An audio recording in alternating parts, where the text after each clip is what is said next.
Great. This is just the turned into a waxy prepubescent doll look I was going for. So hey, I stole these glasses from my grandpa. Um, he's no longer with us, so it was a lot of work. New ones are on the way, but I got some reading glasses instead of the full Monty there for filming purposes, and I kind of overestimated the width of my face.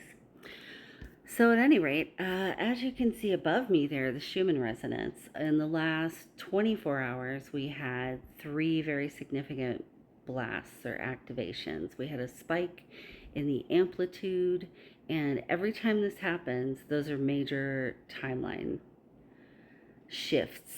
I'm not even going to call them jumps anymore because basically what we're in is a time algorithm soup, and we're just kind of, you know, skating whichever direction the collective desires are pulling us right now.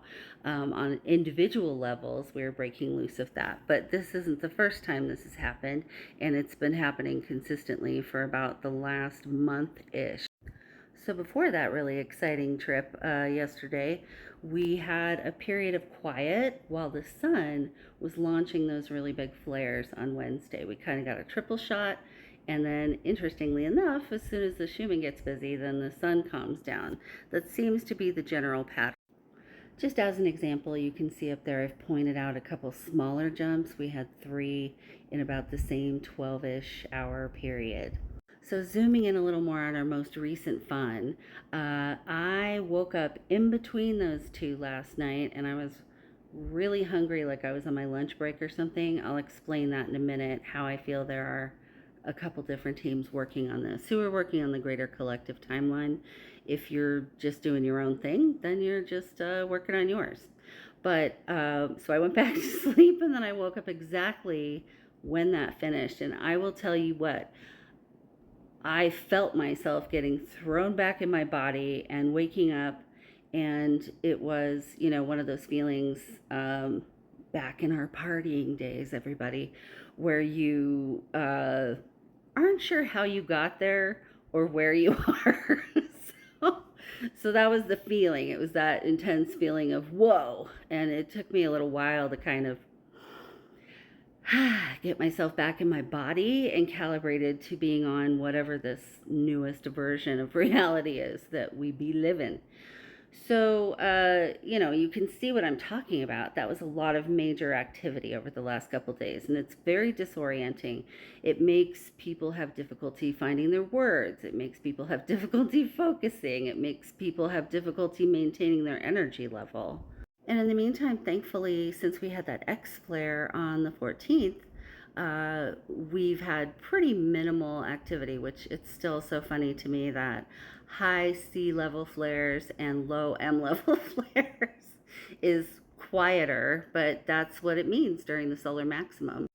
Reminder to everybody, we have a super full moon coming. It will be perigee, the closest to Earth that the moon gets. And, that'll probably bring some more chaos and crazy. Who knows?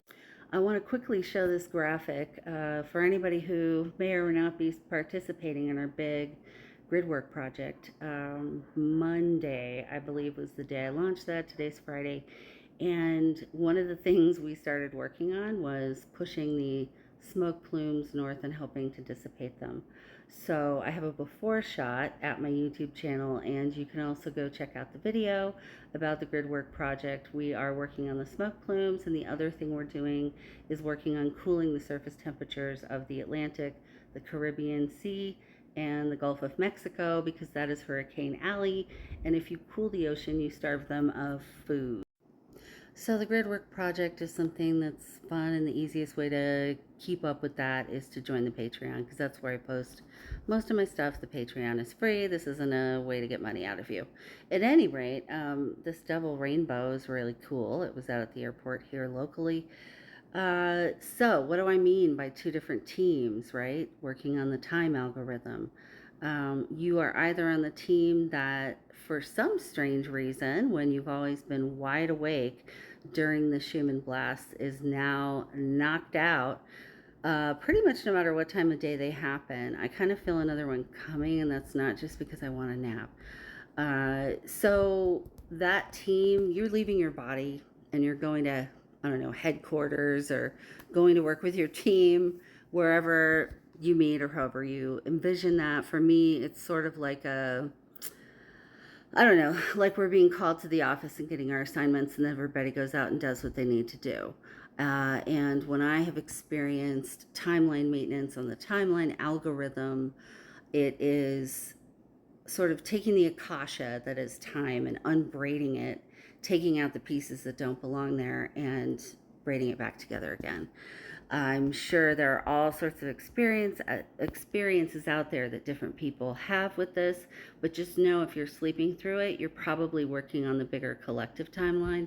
And if for whatever reason you're awake and you can't sleep during it, you're still getting very energized by it, in sometimes a not positive way. So we're learning right now how to manage our nervous systems, how to keep a calm nervous system, how to be the eye of your own storm in the middle of a wild hurricane of consciousness expansion and crazy weather and chaos and just a constantly changing reality. So, if you're awake, it's because you're, overstimulated and you're trying to probably work through things in your waking hours. You can listen to whale song, that really helps to sync you up with whatever the Schumann resonance is doing, which is, Earth's heartbeat, even though it's on the outside layer of the Earth. So it can be a very disorienting feeling. I mean, we're moving timelines 3 or 4 times a day, and those are just the major ones. That's not including whatever hypercycling or rapidly changing and shifting reality is happening in your own personal life. So, if you would like to learn more about all that, you can come join us. But that fire and smoke map that I showed you with the smoke plumes, those were all the way down to Mexico when we started on Monday. And those have not budged for weeks and weeks and weeks. So if you've been helping with that project, thank you. And I think it's working.